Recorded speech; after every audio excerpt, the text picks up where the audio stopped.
Aloha, everyone. My name is Rob Hack. I'm from the Hawaii Pacific Export Council in Honolulu. We are a 501c3 nonprofit affiliated with the U.S. Department of Commerce. And it is our charge to help Hawaii companies export. And by export, we mean to a foreign country, not to the mainland or not to Guam or Saipan, but to a foreign country such as Japan or Canada, Germany, what have you. We're fortunate enough today to have Jamie Lum with us. Jamie is the Business Development Program Manager at DBEDT, and she manages the HiSTEP program. HiSTEP is the Hawaii State Trade Expansion Program, which is part of the overall state trade expansion program from SBA, the Small Business Administration in Washington, D.C. And we in Hawaii are fortunate enough to receive a grant for the past several years from SBA, and that is the STEP program. And Jamie manages that locally here in Hawaii through DBEDT. So the Hawaii Pacific Export Council receives a grant from DBEDT as part of the HiSTEP program to put on a series of seminars and webinars and one-on-one company mentoring sessions. And you've probably seen some of our events in the past or recordings of that. And we're very thankful to DBEDT and Jamie and SBA for their support that allows us to do that. And we've certainly seen a lot of Hawaii companies very positively impacted by the HiSTEP program and how it's helped them start or increase their export to other markets. So with that, I'd like to bring in Jamie. It's very exciting because she's going to introduce the HiSTEP 2024 program, which is kicking off just now here in November 2023. So Jamie, please. Thank you, Rob, and aloha, everyone. As Rob mentioned, I am with the Department of Business, Economic Development, and Tourism, otherwise known as DBEDT, and for the last 10 years, we have, on behalf of the state of Hawaii, have been receiving these grant funds from the U.S. Small Business Administration for what they call the STEP program, State Trade Expansion Program. And in Hawaii, we brand that as HiSTEP, Hawaii State Trade Expansion Program. So again, mahalo to Rob and to HPEC for all of their assistance in helping us with this program. So as Rob has already stated, and as I mentioned already, so this program is put on primarily through the support of SBA through the STEP program.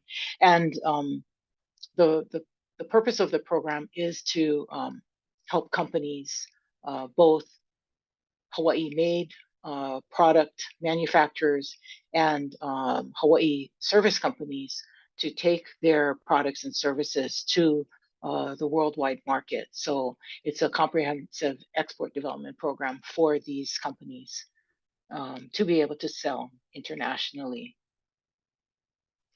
And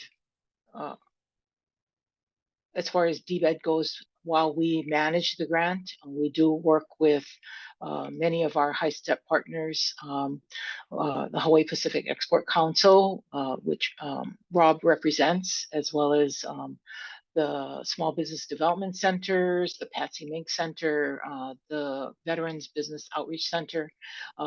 We work with our local U.S. Commercial Service office here, and then some of our other state partners, which are the Hawaii Department of Agriculture, Innovate Hawaii through the Hawaii Technology Development Corporation, and then our Hawaii Foreign Trade Zone. So all of our partners together really create this ecosystem that we've built up in the last several years of helping companies that are interested in selling internationally. So what we are looking to accomplish through the HiSTEP program are these success metrics that we have listed here. First being that we want to expand the revenue from exports of Hawaii produced goods and services. And then secondly, we'd like to see a larger number of Hawaii companies to be active in the global markets. And lastly, we want to see a more of a penetration of markets with Hawaii produced goods and services. In order to be eligible to participate in HiSTEP, companies have to meet these eligibility criteria. One is to meet the federal definition of what federally or through the SBA is known as an eligible small business concern. And basically, that means that you are a small business, so you meet the size standards that the SBA has set of what a small business is considered. And for the most part, it's a company that has under 500 employees. So, in the state of Hawaii is really nationally, most companies fall within that definition. So you have to meet that size standard. You have to be in business for not less than a year. You have to also self-certify that you have enough resources to be able to support your company's efforts of exporting. And lastly, you have to have a product or a service that is at least 51% of its value is made in the US.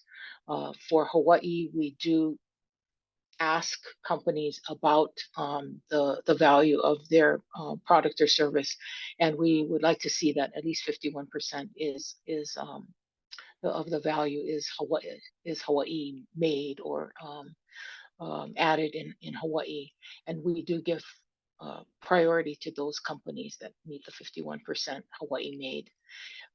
Then secondly, companies have to certify that they're not barred from receiving federal funds. And then we also want companies to be registered locally with the Department of Commerce and Consumer Affairs, and then to also have a general excise tax license through our Department of Taxation. So those are the main eligibility criteria. When we get to one aspect, certain aspect of our program, there is another revenue requirement for the company, but I'll point that out when we get to that. So we have three main components of our program. We have the Export Readiness Program, which is a series of training sessions and one-on-one business advising services. And as the name indicates, it really is meant for companies to, if they don't have an export plan, to be able to get information on how of the different types of issues and different types of elements that they need to look at in order to put a plan together.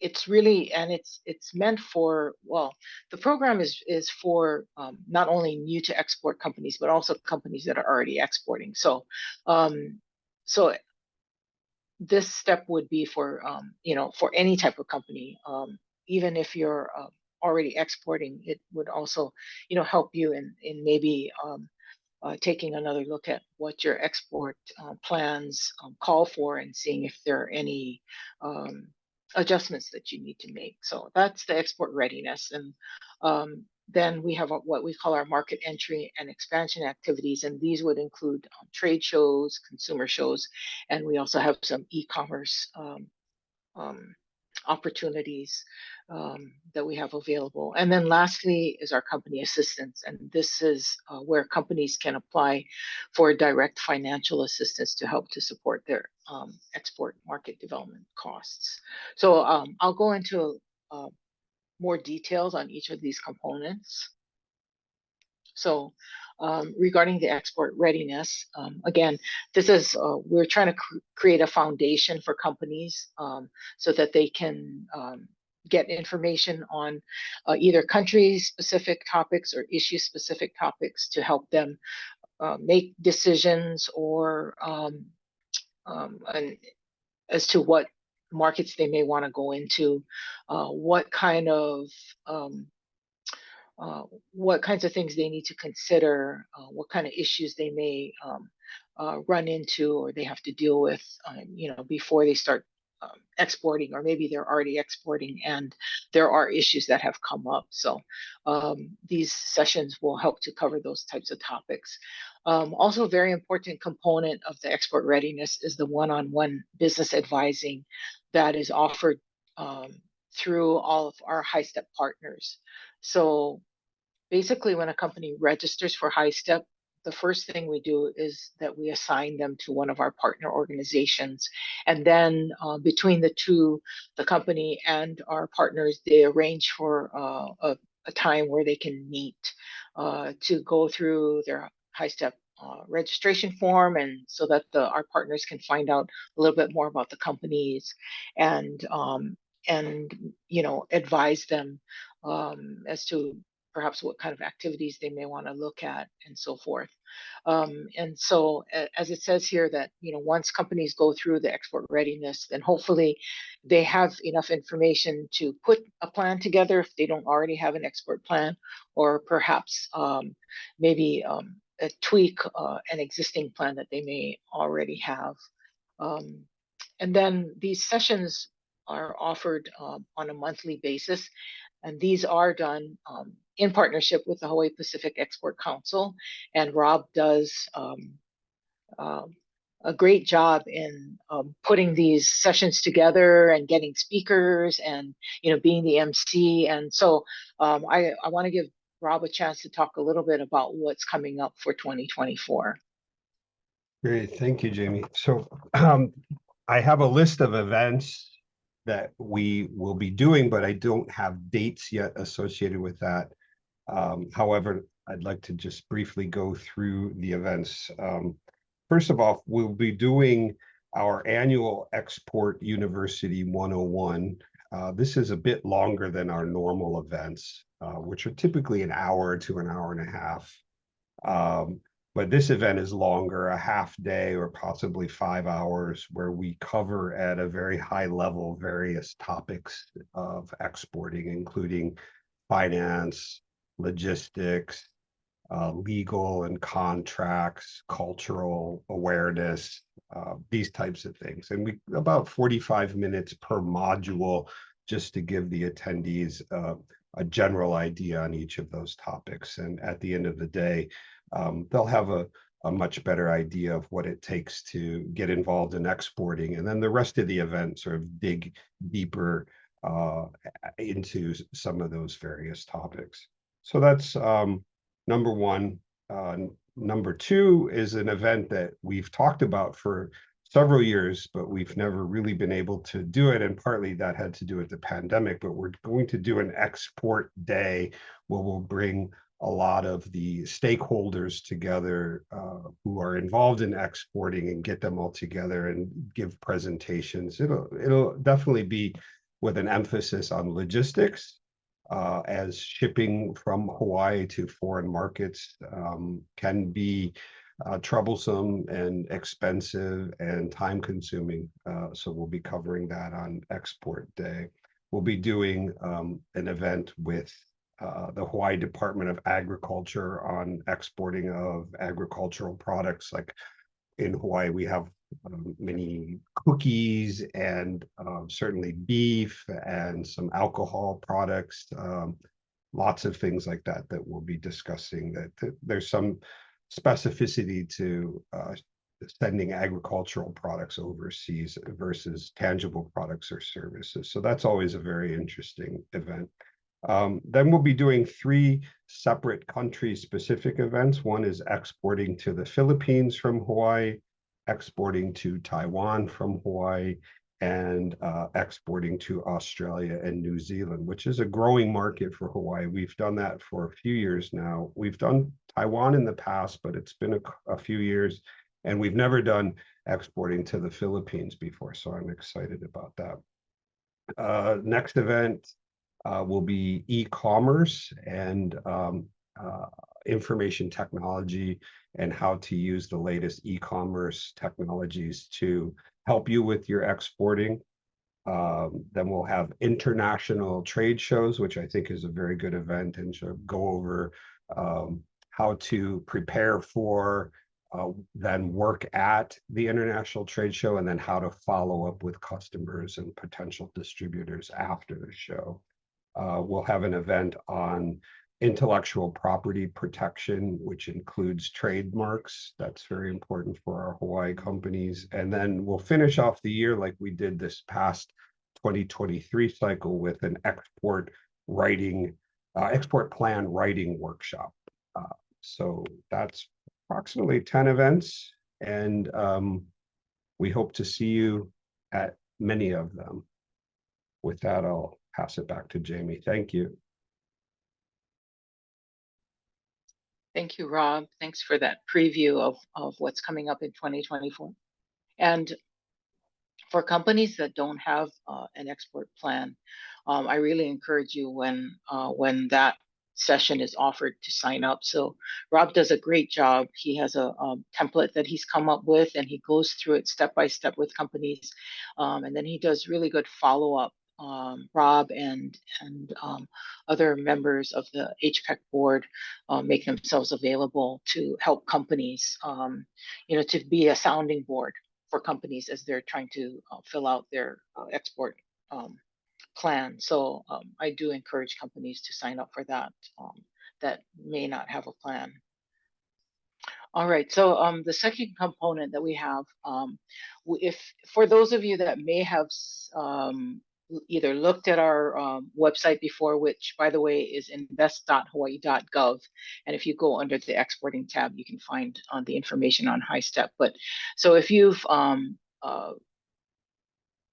been part of the program before or looked at our website, or we used to call this Hawaii Pavilions, this particular component, but we've expanded it because really it's more than just trade shows of what we offer.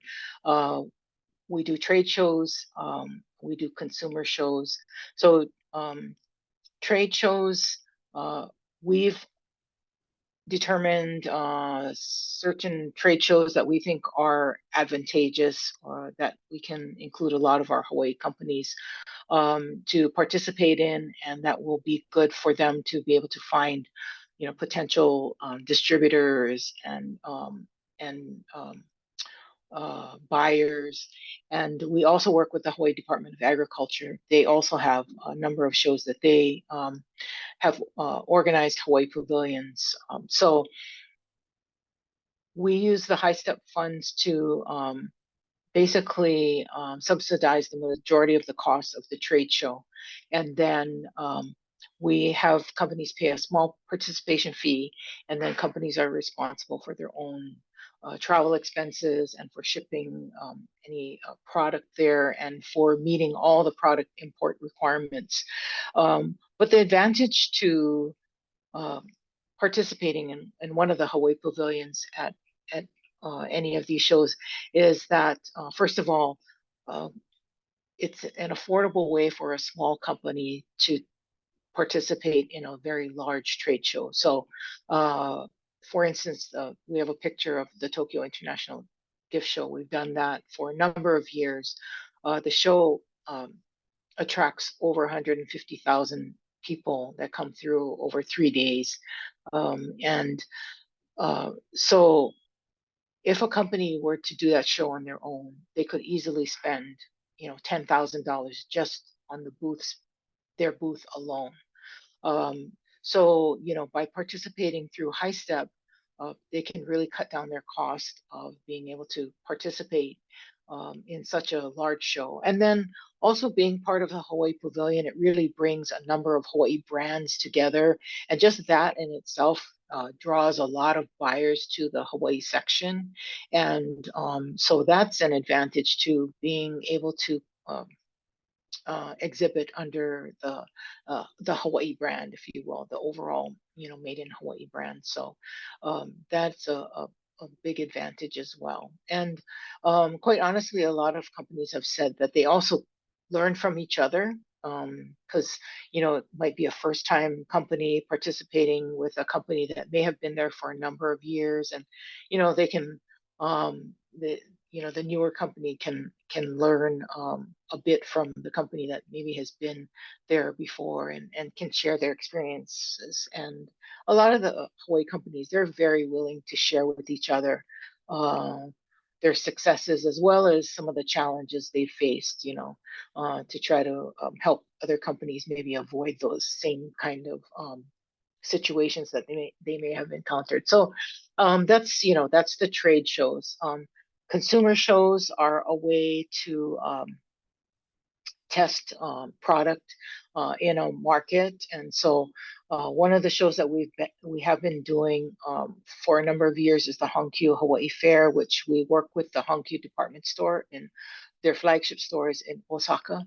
So it's a 6-day show where they are featuring Hawaii products, and it attracts 150,000 to 200,000 consumers coming through during those 6 days. So again, it's a way for our companies to be able to get direct feedback from consumers on their product, and then hopefully that will help them as they try to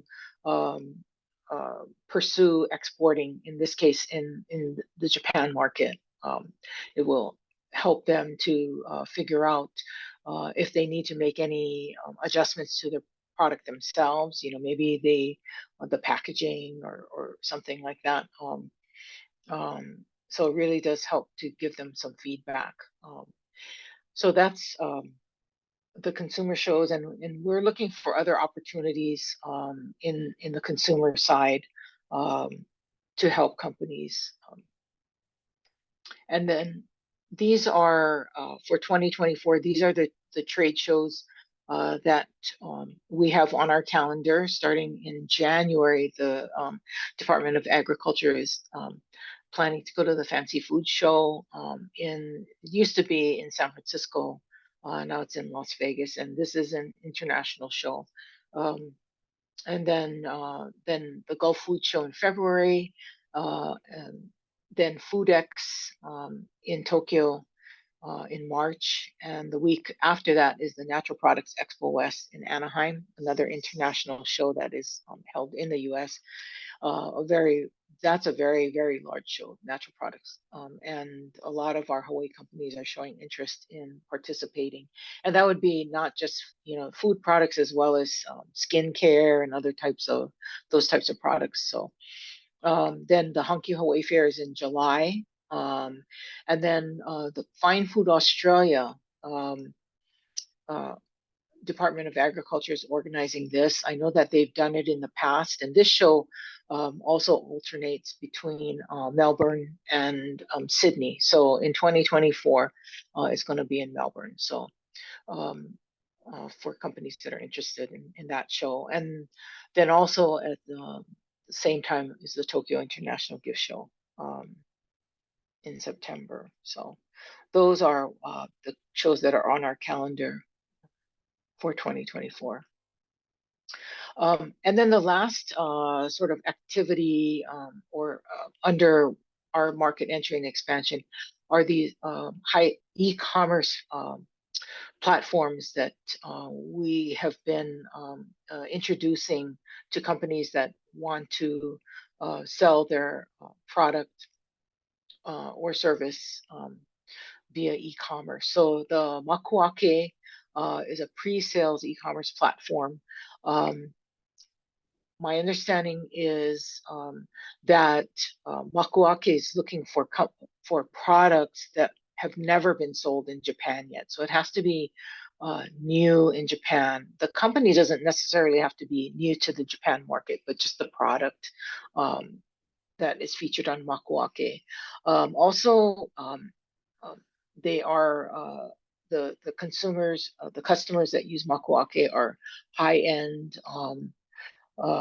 They have more, disposable income, and they are not necessarily Hawaii, they're not necessarily looking for Hawaii products, but they are looking for very good high value products. So that's Makuake. And then the Hankyu Hawaii Life is actually an extension of the Hawaii Fair. So they're creating an online platform and sort of this trying to create sort of extend out for people that are looking for Hawaii made products and maybe not able to make it in person to the Hawaii Fair in Osaka.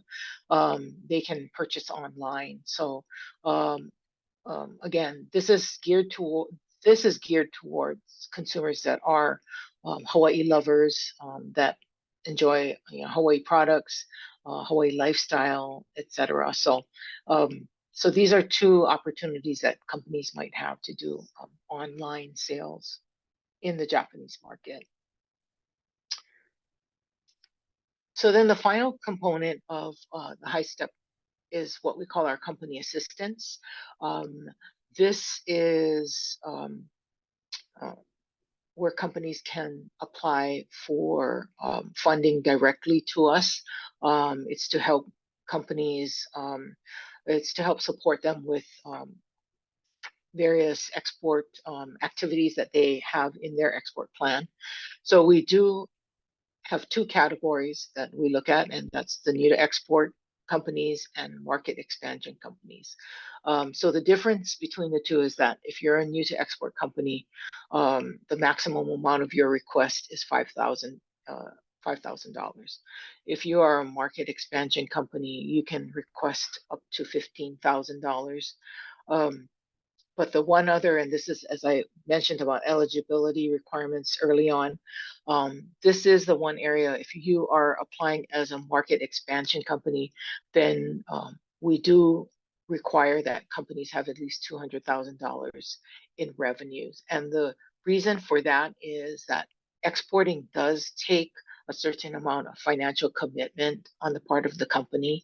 And so we want to make sure that companies that are in the market expansion category have the resources that it'll take to really pursue exporting. So that's why we have that requirement.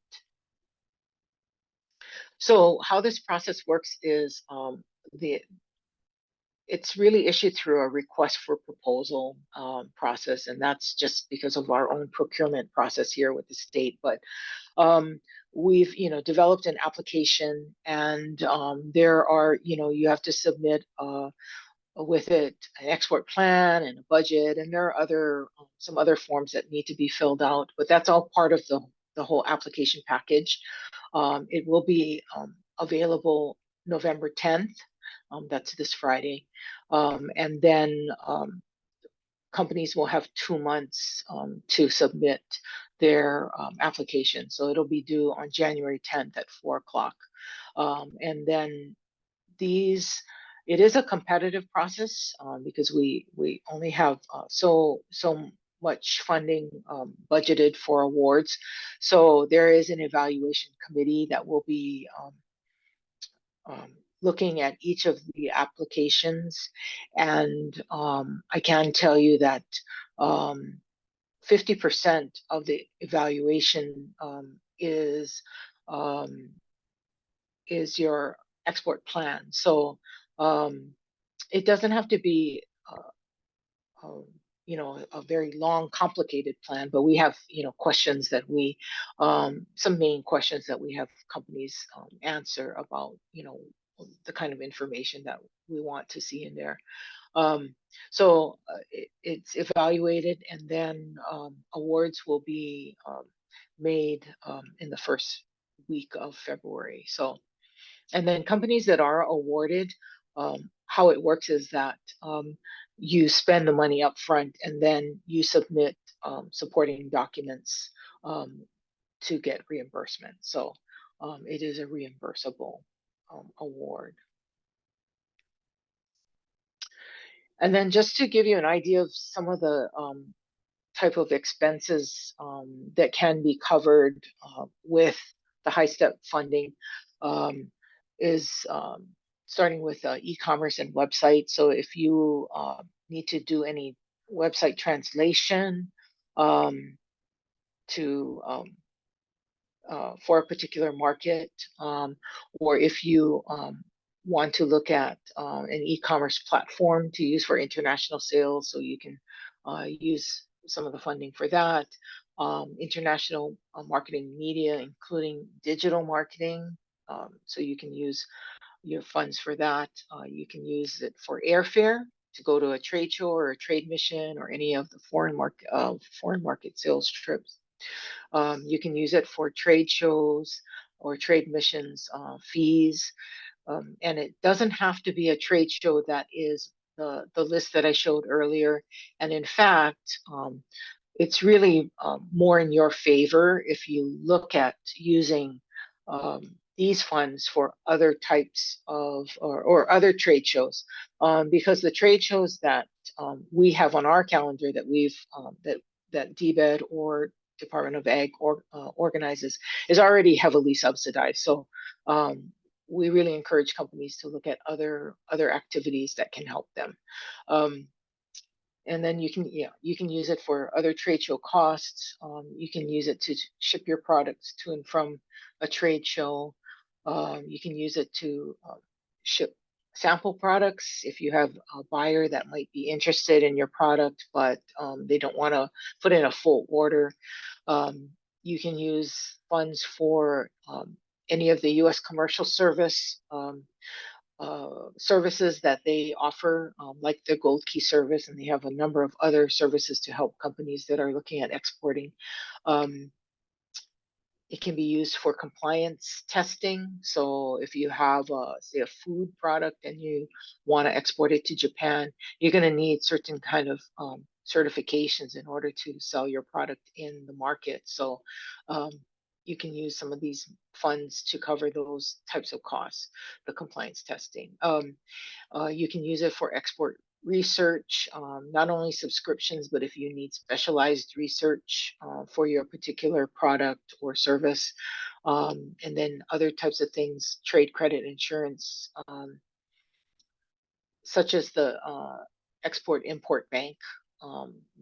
You can use those services, and there is some fees and associated with that. So HiSTEP funds can be used for that, as well as foreign buyer credit reports. And you can also use funds for consultancy services, as it says here, to develop a market entry strategy or other types of consultancy services. The only with that is it cannot be duplicative of a service that's already offered by the U.S. Commercial service. So that's something that a company would need to check on first, and to make sure that's something that the commercial service doesn't offer. And then you can use funds to hire a consultant. So that's basically it with the HiSTEP program. Here's just a snapshot of our website. As I said, it's invest.hawaii.gov under the exporting tab. The first step would be for a company to go to our website and to submit a registration. And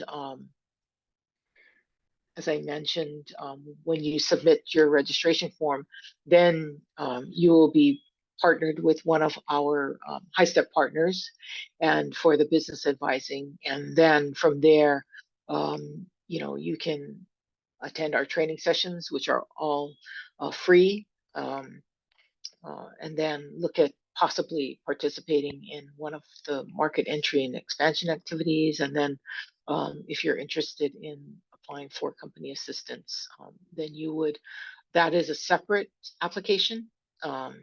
As I mentioned, that will be made available starting on Friday. So be on the lookout for that. And I think that's basically it. And there's my contact information, as well as my colleagues, Mark Ritchie and Lyle Fujikawa, who also help in this program. So Thanks very much, Rob. I'll stop sharing my screen now, and then unless I have to refer back to anything, but I'll switch over here to invest.hawaii.gov.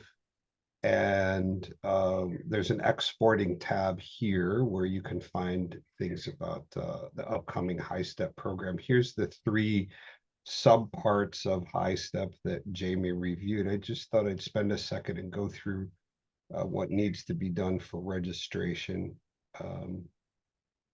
Right here, just click on this link, and it'll take you to the registration page. And it's quite simple and straightforward to fill out, and it's no cost to you and no obligation whatsoever. It just puts you in the database and prepares DBEDT for you to take part in the HiSTEP program. Jamie, also for companies who are new to this, to DBEDT, to HiSTEP, how do they get onto the mailing list to make sure they're notified of all of these activities? Well, actually, when you register, then we do put you on our mailing list. So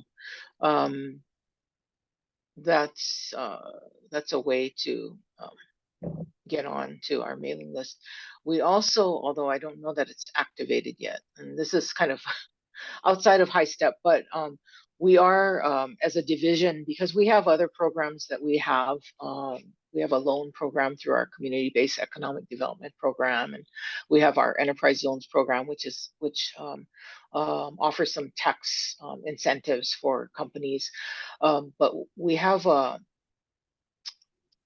I don't know if we've activated it, but we do have a general inquiry form that we're putting. We used to have a spot on our website for companies to just sign up to receive emails, but we have a general inquiry form. That way we can find out a little bit more about what companies want.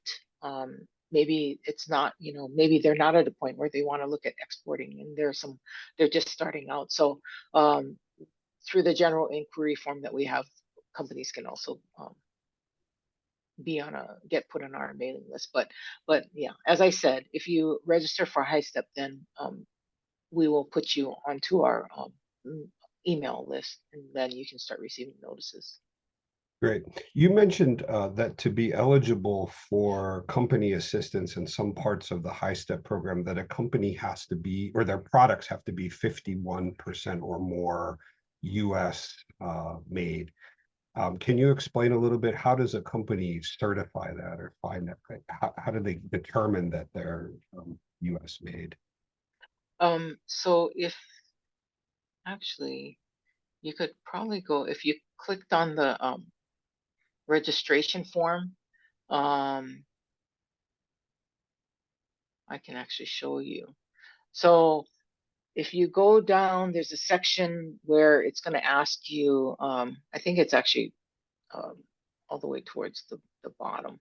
It'll ask you if you are a manufacturer, or if you, here under the Made in Hawaii forms.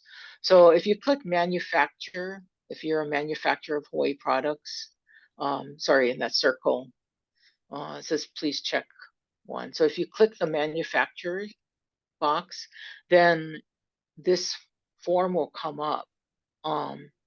So you plug in the costs for your, so we show an example right there. So you would put in with the cost, the imported costs, and then your Hawaii material costs, and then labor, and then there are indirect costs you can add. And then there's a formula. It's already programmed, so it will calculate it for you, basically, what the Hawaii wholesale value. And then for service. Sorry, agricultural products would fall under manufactured goods. Yes. And then service companies, it asks about where the work takes place and what percentage of the work is performed in Hawaii and by Hawaii residents. So great. Yeah. Thank you. I've heard you mention in the past, and you mentioned it during your talk just now, that it's good for our companies to get out and go to some shows that may not be under the DBET pavilion umbrella. And I think that's a great idea, to get out and explore some things that might be more industry specific to their product or service.